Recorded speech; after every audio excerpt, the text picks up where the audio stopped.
The scratching in the walls wasn't rats. Madison Cole woke at 2:14 a.m. to the sound of scratching. Not the kind that could be blamed on rats or branches outside. This sound came from inside the wall, directly behind her headboard. At first, she didn't move. Her mind, still fogged by sleep, tried to offer reasonable answers. Pipes, old wood contracting, maybe a mouse or two. But as her eyes adjusted to the dark, the scratching stopped, and something else took its place. Matty, why? A voice, barely more than a whisper, but unmistakably there. It didn't come from a phone, or the wind, or a dream. It came from behind the wall. She froze, muscles locked, eyes wide. Bentley, her 3-year-old shepherd mix, who usually barked at moths and wagged his tail at everything, was standing stiff at the foot of the bed, hackles raised, ears perked, a low, rumbling growl vibrating through his throat. Madison sat up slowly, her breath shallow. The voice came again. Open up. It's cold in here. It wasn't the tone that terrified her most. It was the way the voice tried to sound innocent, like a child imitating a lullaby, like something that had watched too many humans, too closely, for too long. She switched on the bedside lamp. The room filled with dull yellow light, weak, flickering. The wall behind her looked normal. Faded wallpaper, a few water stains, dust, but nothing that could talk. No vents, no loose boards. Bentley let out a sharp bark, then whimpered, backing away from the wall. That's when it knocked. 3 slow knocks, heavy like knuckles against wood. Then, a 4th knock, different, thicker, like flesh slapping meat. Madison's heart pounded in her ears. She stumbled out of bed, nearly tripping over the blanket tangled around her ankles. Her first instinct was to check her phone. 1% battery.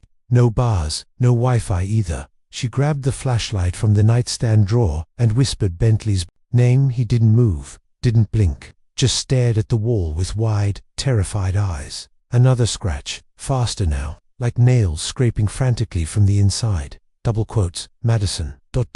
Madison, why did you come back? The floor creaked beneath her bare feet as she backed out of the bedroom, flashlight trembling in her hand.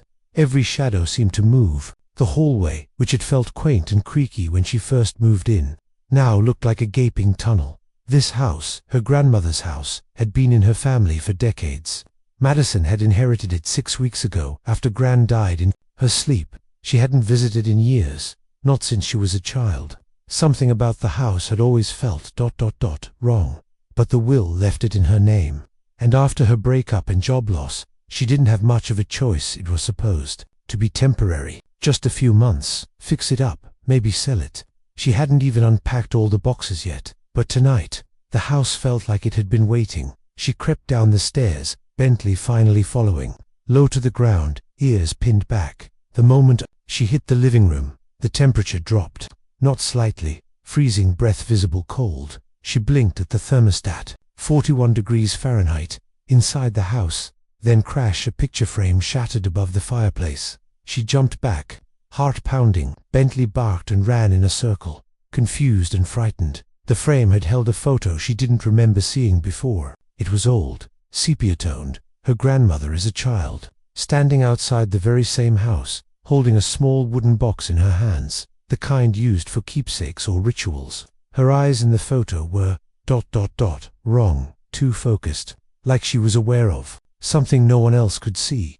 As Madison crouched to pick up the frame, she caught a reflection in the cracked glass, a figure, standing at the top of the stairs. She spun around. Nothing, just the hallway, the stairs, Bentley barking again, and then dragging, like someone pulling something heavy across carpet upstairs, back toward her bedroom. Madison hesitated only a second before sprinting up the stairs. Her mind screamed for logic. Maybe a squatter. Maybe a squatter. Someone had broken in. Maybe she was dreaming. She hit the landing and stared at the hallway. Her bedroom door was open. She was sure she had closed it behind her. She stepped in slowly and stopped cold. The wall was gone in its place. Now was a door. Not a normal door. Old, made of dark wood, etched with symbols she didn't recognize, spirals and lines that made her head hurt to look at. It had no knob, just a small iron knocker shaped like a hand, rusted, closed in a fist. The air stank of mold and earth, and something older, something wrong. Bentley refused to enter the room. He sat just past the doorway, tail tucked, whining. Madison didn't want to go near it. Her whole body screamed against it, but her feet moved anyway, like her limbs had been claimed by some buried instinct. She raised her hand. She knocked once, twice, then, The door knocked back for slow, deliberate knocks. Just like before, the iron hand moved, on its own, and the door swung open. Behind it, a pitch-black stairwell, spiraling downward. It looked endless, but something about the way the walls dripped moisture, the faint smell of rot and burnt hair, made her stomach turn. She shined her flashlight down into the abyss. The light barely reached beyond the third step, but she could hear something. Not footsteps, not whispers, breathing. And then a voice. "You shouldn't have come back, Madison. But since you did, finish what she started." The flashlight flickered and died. She slammed the door shut and grabbed the iron handle, which had appeared as if it had always been there. She twisted, it locked. The screaming began behind it almost instantly. High-pitched, not human, not animal, like metal shrieking against bone. The door shuddered in place as something slammed against it again and again and again. Madison stumbled back, fell against the bed. Her hands shook violently. She grabbed her phone, still on the bed, unlocked. But something was different. The flashlight had been used, battery now at 0%, and the camera app was open. There was a new photo in the gallery, taken just minutes ago. It showed her asleep in bed, and someone crouching on the ceiling above her, a figure emaciated, eyes completely black, smiling with a mouth that stretched too far, too wide. Its arms bent the wrong way, its fingers far too long, pointed down toward her sleeping form. She screamed through the phone. It hit the wall and slid to the floor. Screen cracked. Bentley barked again, but this time from downstairs. Madison rushed out of the room, down the hallway, the house vibrating with some unseen pressure, like it was alive, like it was breathing. She found Bentley in the kitchen, pawing at the basement door. It was open. There was light coming from below, not electric light, flickering orange-red. Fire, and singing voices, soft and strange, like a choir underwater. She stepped to the edge, looked down. At the bottom of the stairs stood a group of figures in white robes, hoods up, faces shadowed. One of them turned slowly. It was her grandmother, mouth stitched shut, holding the same wooden box from the photo. Madison slammed the basement door and locked it. She backed away, panting. Then she heard something upstairs again, a door creaking open. The door in her bedroom, the locked one. Bentley growled low and turned to face the stairs. From above, footsteps, slow, deliberate, coming toward them, and just before the lights flickered off completely, Madison heard the voice again, right in her ear this time. "Welcome home, Maddie." The box her grandmother buried wasn't empty. Madison didn't sleep the rest of the night. She sat in the hallway with Bentley at her feet, his body pressed against hers like a shield. The flashlight had stopped working hours ago. Her phone was dead. The power was out. But none of that mattered now. She knew better than to try to run. You can't outrun something when it's in the walls, when it's in the family. By morning, the house looked completely normal again. The bedroom wall was back. No door, no strange symbols. The picture frame by the fireplace was gone. The thermostat read 69 degrees Fahrenheit, but the scratches in the walls, those were still there. Worse, they were spreading. Hairline cracks, spiderwebbing from the corners of every room, as if the house was bleeding from the inside. Madison hadn't left since it started. She'd tried calling a friend. The call went through, but all she heard on the other end was her own voice, whispering, begging, screaming, from some past moment. She didn't remember. The voice on the other end was hers, but wrong. Today, she sat on the kitchen floor, staring at the old box she'd found in the attic just an hour ago, the same one from the photo. Her grandmother's box. Madison had found it hidden beneath the floorboards, wrapped in a moldy blanket, sealed with wax and string. She'd only opened it because she heard breathing coming from inside. There was no air in that box, and yet something had been alive. Inside, a black and white photo of a man with no eyes. His face was familiar but blurred, as if the picture was trying to forget him. A small burlap doll, its chest sewn shut with red thread, and a cassette tape, a label in handwriting that matched her grandmother's. "If she comes back, press play. Do not speak while it plays." Her hands shook as she found her old tape recorder. The batteries inside were swollen and leaking, but the machine turned on anyway. Click. Static. Then, her grandmother's voice. Dry, broken, shaking. Double quotes. Madison. If you're hearing this, I'm sorry. I tried to spare you, but blood calls blood. And this house remembers. Your mother didn't die in a car accident. She tried to banish it. She failed. It took her eyes first, then her mind, the creature in the walls. It was never human. It came with the land. Our family made a pact to keep it contained. One child every third generation must guard the box. That was me. And now. A pause, then, trembling. Now it's you. Madison sat frozen, blood draining from her face. The floor under her feet suddenly groaned, a long, warping sound. The boards began to ripple, like something was breathing just beneath the wood. A heartbeat, rhythmic. Thump, thump, thump. The tape continued. Do not feed it. Do not open the door again. Do not trust him. He always looks like someone you miss. She paused the tape, breath shallow. That line echoed in her head like thunder. He always looks like someone you miss. From the corner of the room, Bentley began to growl. Then he turned toward the window and barked furiously. Tail tucked, teeth bared. Madison followed his gaze. Standing just outside the glass was her father, except he'd been dead for 7 years. She stumbled back, slamming into the table. Her breath caught in her throat. It was him. The same kind eyes, the faded green coat he wore on hikes, the same slouch to his shoulders. He smiled gently, then lifted his hand and knocked on the window. 3 times, then once more, slower. Meat against glass, just like the knocks behind the wall.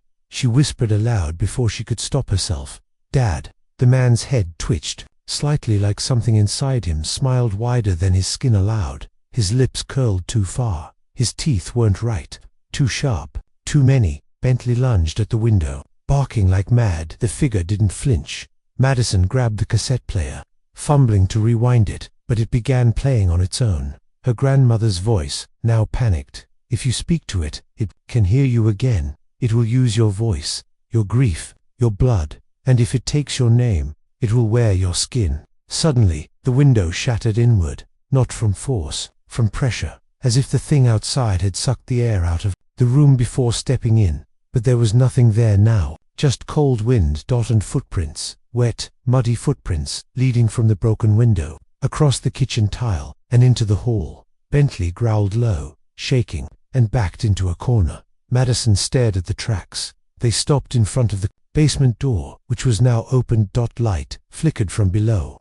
Again, that strange orange-red glow. And singing. The choir was back. But this time, she heard words. Bind the breath. Seal the skin. Blood of kin must speak again.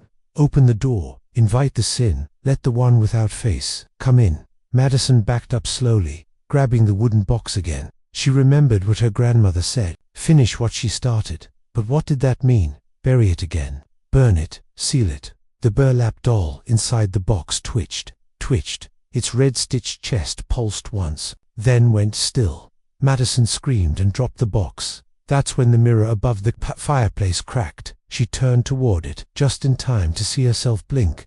But her reflection did not. The mirror. Madison smiled, slowly, then lifted her hand and dragged a single finger across the glass. It left a red streak. Words, drawn in blood. You're not the first, but you'll be the last. She backed away, breath catching, as her reflection started moving without her. It mouthed a single word, open. The basement door slammed shut on its own. The walls groaned again. The doll in the box sat up. Bentley barked once, then suddenly went silent. She turned. He was gone, no sound, no yelp, no blood, just gone. Only a single paw print burned into the floor, and above it, scrawled in ash, he wasn't part of the blood. Tears stung her eyes. Her knees gave out. And then footsteps. Someone descending the stairs from upstairs, not rushing, not creeping, just calmly walking, like they lived here. A shadow passed the hallway. A voice called out, Madison, I brought your favorite tea, chamomile. She froze. It was her mother's voice, but her mother was dead. She'd seen her die. The voice called again, closer now. Your fever's better. You're safe now. Let me in, sweetheart. And then the twist of a doorknob. Her bedroom door. The one that had no door yesterday was now open again. That old wooden door with the iron hand, it had returned. Only this time, something stepped through. Not a ghost, not an illusion. A man, tall, Leanne, wearing a coat made of something pale and wrinkled. It took Madison a second too long to realize. It was made of stitched together human faces. Her grandmother's, her mother's, her father's, dozens of them. Their mouths still moved, eyes fluttered. The man smiled at her, too wide, his teeth, long and pointed, gums blackened. He tilted his head and spoke in Bentley's voice. "You're the last lock, Madison, and I'm the key," she screamed, throwing the wooden box at him. The man caught it mid-air. It burned him. He hissed and dropped it. She grabbed it again and ran through the kitchen, past the shattered window, out into the daylight. She expected the air to feel freeing, but the moment her feet hit the yard, she stopped breathing. The sky was still, blue. The wind moved the trees, but everything was too still. There were no sounds, no birds, no traffic, not even her own breath. Then she looked up at the house and saw every window had a face behind it, all of them her. Every Madison was doing something different. One screamed, one bled from her eyes, one rocked in a chair, repeating, "Let him in, let him in." One of them stared directly at her and lifted a hand, and the real Madison lifted hers back. Without meaning to, she dropped the box. It landed in the grass. The earth opened beneath it. A hole wide and wet swallowed it. Whole. And from the ground came a whisper, the same voice from the wall. "One more left, then the door never closes."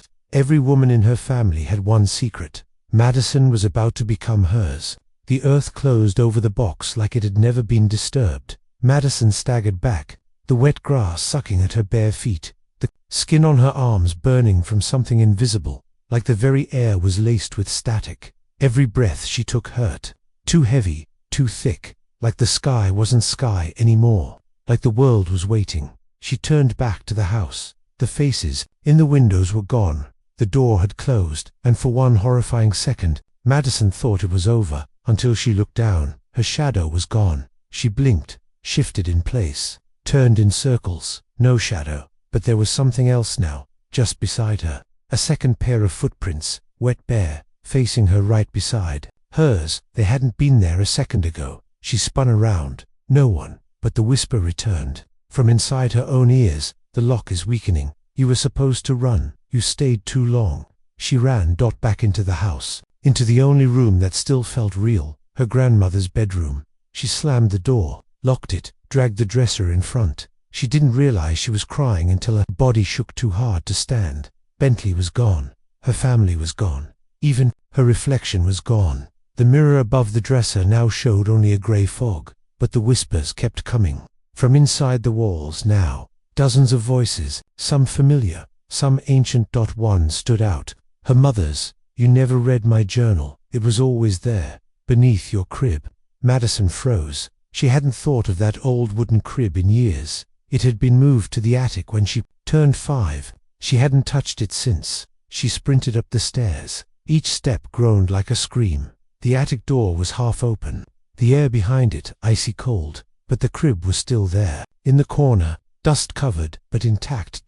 And beneath the mattress, wrapped in a yellowing towel, was a small, leather-bound journal, her mother's handwriting on the first page. "If you're reading this, I'm already gone. This house is alive. It remembers pain, and it feeds on it. Every daughter in our bloodline becomes a keeper, but not all survive it.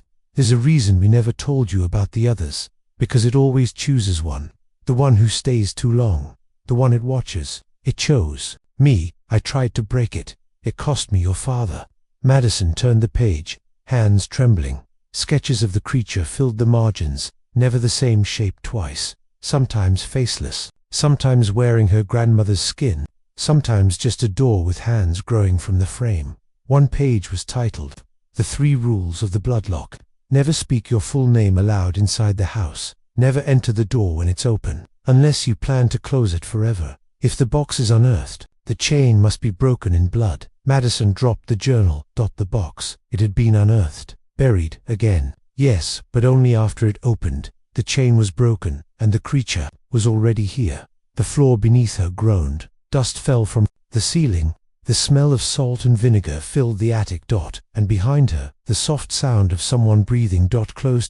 Too close. She didn't turn. She couldn't. But a voice brushed the back of her neck. You read the journal. That means it's time. Madison spun around and saw herself. Another Madison dressed in the same clothes, same face, same tear tracks. But this Madison smiled, calm, controlled. She lifted a finger and pointed behind. Madison, the door is open now. You heard it, didn't you? A low creaking echoed from downstairs. The bedroom door. The one with the iron hand. Madison's chest tightened. She shook her head. No. But the other Madison nodded. Slowly. The box was the last seal. That thing you threw away. It wasn't just a prison. It was a promise, and you broke it. Madison backed toward the attic door. Other Madison didn't follow. She just whispered one last thing.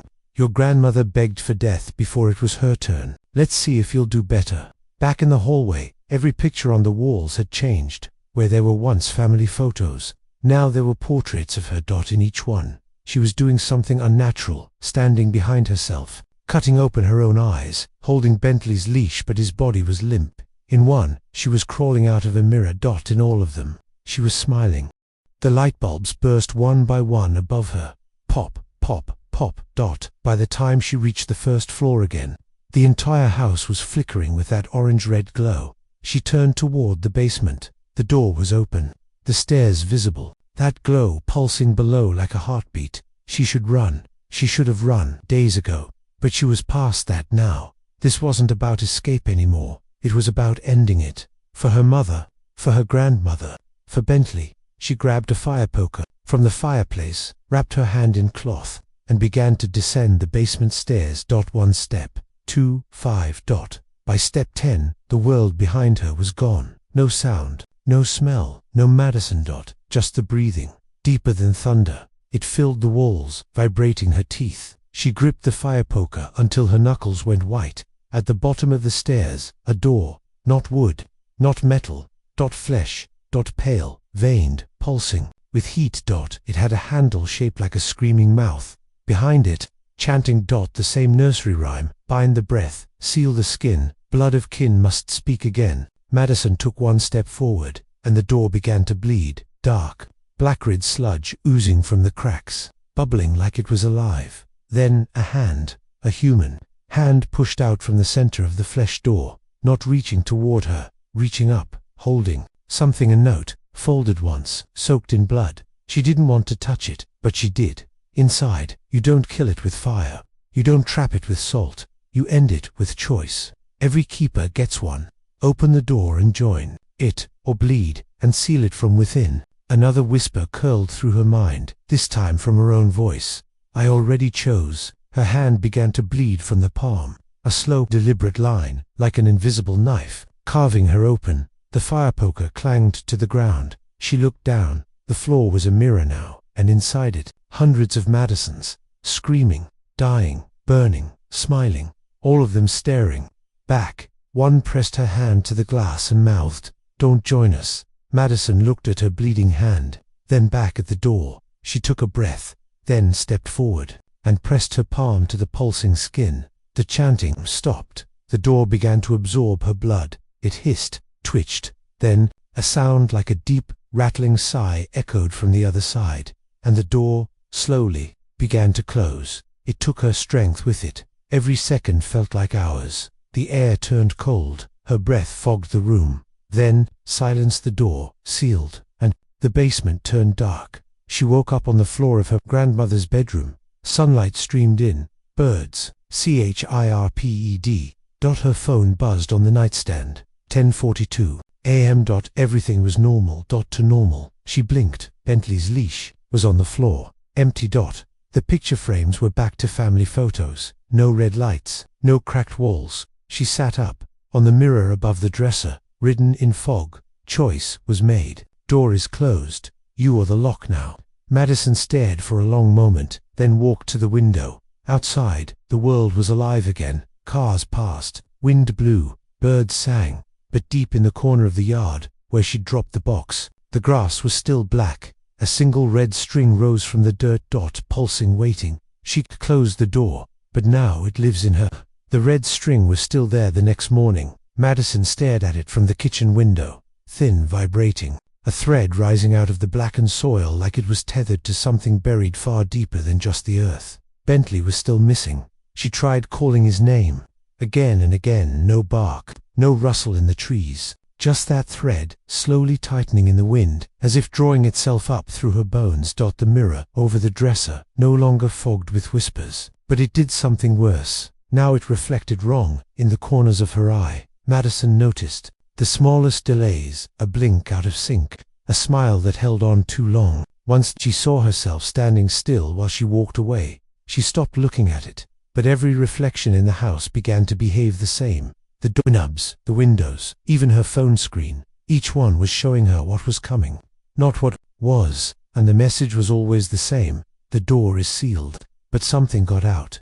That night, Madison tried to sleep. She couldn't. Something was shifting under her skin, not pain, not sickness, something waiting. The walls began to breathe, again, slowly, as if the house were asleep and she was dreaming inside it.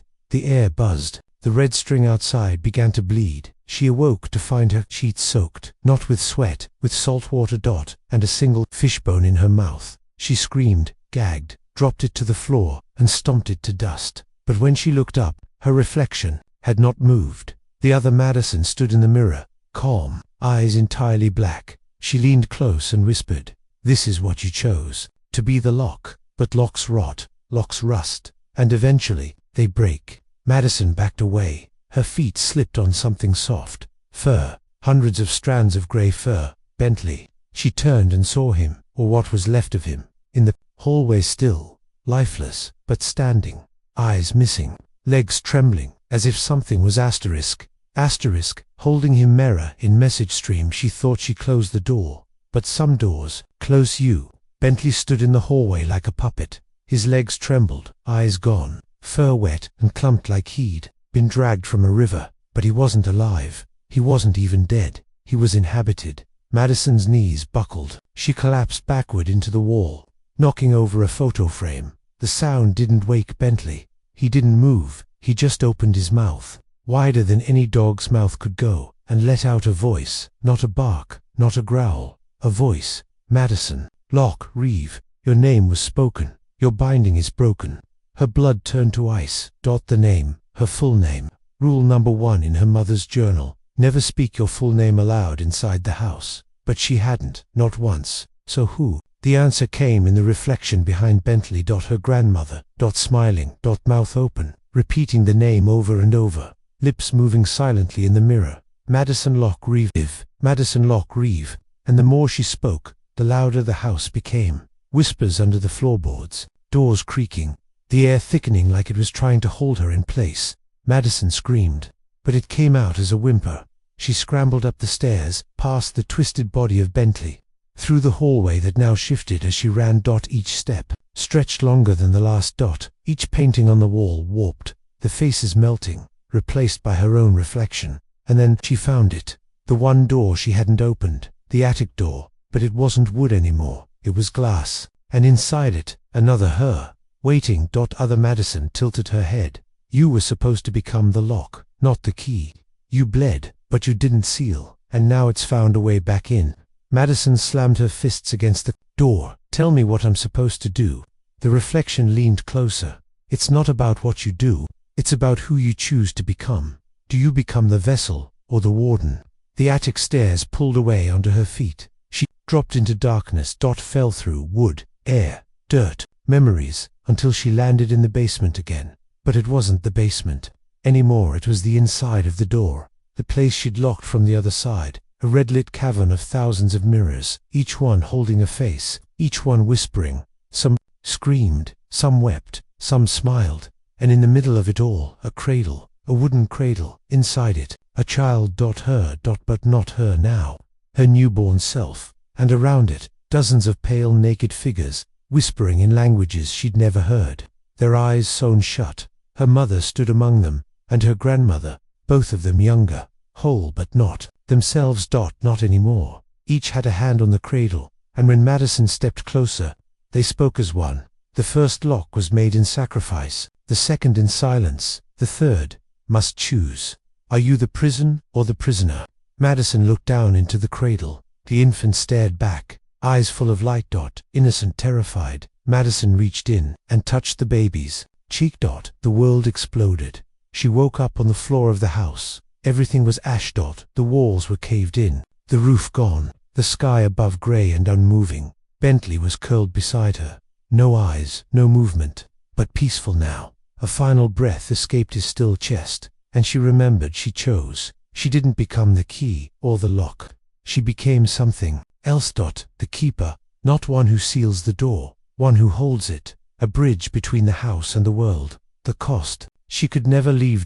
Ever. The land was her blood now, the air, her breath. She stepped outside, where the red string once pulsed. Now stood a mirror, tall, cracked, framed in bone. She looked inside and saw her family, all of them, her mother, her grandmother, a line of women going back generations, each one reaching for her, each one whispering, "We failed. You didn't. Thank you." Madison smiled, then noticed her reflection begin to change, her hair turning white, her eyes darkening, her fingers thinning into something not human, not yet monstrous, but altered. She looked back at the house. It no longer looked broken. It stood proud, whole, alive. She became its heart, its gate, its soul. Final message. Narration ending.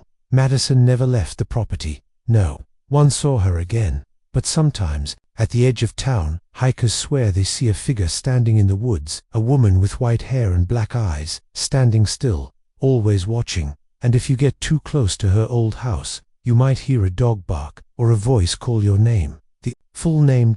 And if you answer, you'll never leave, because some doors don't just stay closed, some doors become you. The end.